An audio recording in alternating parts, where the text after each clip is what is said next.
Video நீங்கள் என்ன பார்க்க போகிறீங்கன்னா, சிஎஸ்கே எஸ்ஆர்ஹெச் மேட்ச்சில் சிஎஸ்கே சில மிஸ்டேக்ஸ் பண்ணாங்க. ருத்ராஜ் கேப்டன்சியில் ருத்ராஜ் வந்து 2-3 மிஸ்டேக் பண்ணார். மற்றும் நம்ம பிளேயர்ஸ் வந்து நல்லா பெர்ஃபார்ம் பண்ணியிருந்தாங்க. யார் அந்த பிளேயர்ஸ் மற்றும் நம்ம பத்திரனாவோட இன்ஜுரி அப்டேட் இதெல்லாம் இந்த வீடியோவில் பார்க்க போகிறோம். அங்கே ஸ்ட்ரெயிட்டாக வீடியோக்குள்ளே போகலாம். ஃபஸ்ட் எடுத்தோடனே பத்திரனா இன்ஜுரி அப்டேட்லேருந்து ஆரம்பிப்போம். பத்திரனா பொறுத்த வரைக்கும் டெல்லி கேபிட்டல்ஸ் அப்போ ஒரு ஸ்டன்னராட்டம் ஒரு கேட்ச் பிடிச்சார். அப்போ தான் இன்ஜுரி ஆனாங்கன்னு சொல்கிறாங்க. ஸோ அதுலேருந்து இன்ஜுரி ஆகிட்டு இந்த மேட்ச்சில் வந்து விளாடாமல் போனார். ஸோ மேபி அடுத்த மேட்ச் விளாட சான்சஸ் அதிகமாக இருக்கும்.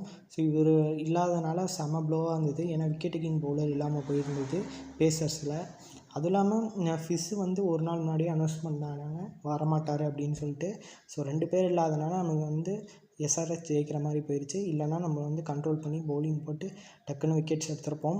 ஸோ இப்போ வந்துட்டு நம்மளுக்கு வந்து பேட்டிங்லேயும் பவுலிங்லேயும் யார் வந்து நல்லா ஆடி கொடுத்தாங்கன்னு பார்ப்போம். பேட்டிங்கில் பார்த்தா எல்லாருக்கும் தெரியும், சிவன் துபே தான் செம்மையாக ஆடி கொடுத்தாரு. ஓப்பனர்ஸ் 2 பேர் டக்குன்னு அவுட் ஆனாலும் மிடில் ஆர்டரில் இவர் வந்து சாலிடாக ஒரு நாக் ஆடி கொடுத்தாரு. அதில் தான் டீம் ஸ்கோரே எகிரிச்சுன்னு சொல்லலாம். ஏன்னா மற்ற பிளேயர்ஸோட இவர் தான் பயங்கர ஸ்ட்ரைக் ரேட்டில் வந்து பொழந்து கட்டினார். ஸோ இவர் வந்து பேட்டிங்கில் பயங்கரமாக பெர்ஃபார்ம் பண்ணார். பெஸ்ட் ஆஃப் பவுலர்ஸ்னால் மொயின் அலி தான் சொல்லுவேன்.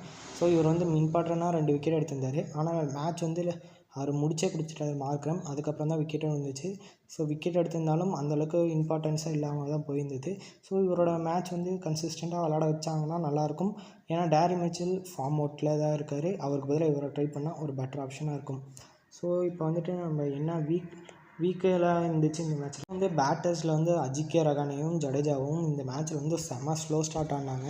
ஸோ இதுதான் நம்மளுக்கு வந்து லிங்காக இருந்துச்சு. ஏன்னா போன மேட்சும் டிசிக்கு அகேன்ஸ்டாக இதே மாதிரி தான் ஸ்லோ ஸ்டார்ட் வந்து டீமே ஆடிட்டு இருந்தது. ஸோ இதே மாதிரி தான் இந்த மேட்ச்லேயும் ஆடியிருக்காங்க.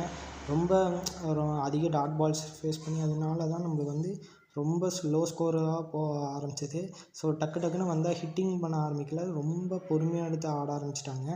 ஸோ இதனால தான் முக்கிய ரீசன் நம்மளுக்கு வந்து டோட்டல் கம்மியாக இருந்தது. இன்னும் கொஞ்சம் டோட்டல் அதிகமாக அடிச்சிருந்தா டிஃபெண்ட் பண்ணால் கூட சான்சஸ் இருந்திருக்கும். ஸோ அடுத்தது பார்த்திங்கன்னா நம்ம வந்து ருத்ராஜ் இதில் ஒரு மிஸ்டேக் பண்ணிட்டாரு சொல்லுவேன். ஏன்னா வந்து இம்பேக்ட் பிளேயராக வந்து ஷாக்கு டாக்கர் தான் கொண்டு வந்திருக்கணும். முகேஷ் சௌத்ரி அவர் வந்து கொண்டு வந்துட்டார். ஏன் முகேஷ் சௌத்ரியை கொண்டு வந்த கூடாதுன்னு ஆசைப்பட்டா ரீசன் என்ன, ஓப்பனிங் ஸ்பெல் போகிறதுக்கு தீபக் சார் இருக்கார், தீக்ஷனா இருக்காங்க, தேஷ்பாண்டே. இவங்க 3 பேரும் ஓப்பனிங் பவுலர்ஸ் கைஸ். ஸோ இவங்க 3 பேரையும் வச்சுக்கிட்டு 4ஆவதாக இன்னொரு ஓப்பனிங் பவுலராக முகேஷ் சௌத்ரியை கொண்டு வந்தார். ஸோ இது வந்து பெரிய ட்ராபேக். ஏன்னா ஒரு விக்கெட் டேக்கிங் பவுலர் மிடில் ஆர்டரில் ஒருத்தர் வேணும், அதுவும் அதுதான் கரெக்டாக இருப்பார் ஷாக்கு டாக்கூர். இவர் எடுத்துகிட்டு வந்திருந்தாருன்னா இவரையும் எப்படியாச்சும் ட்ரை பண்ணி விக்கெட்ஸ் எடுத்துருக்க சான்சஸ் இருக்கும். ஓப்பனிங் ஸ்பெல் இவருக்கு பதிலாக தீக்ஷனா போட்டு கூட விக்கெட்ஸ் எடுக்க அதிக சான்சஸும் இருந்திருக்கும். ஸோ இதில் தான் ஒரு மெயின் மிஸ்டேக்ஸாக ருத்ராஜ் பண்ணியிருந்தார்.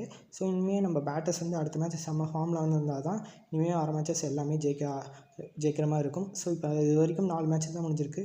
இனிமேல் வர எல்லா மேட்சும் சிஎஸ்கே ஜெயிக்க சான்சஸ் அதிகமாக இருக்கும். ஸோ பார்ப்போம். எல்லா வீடியோக்கும் நம்ம சேனலில் அப்டேட் போடுவோம்.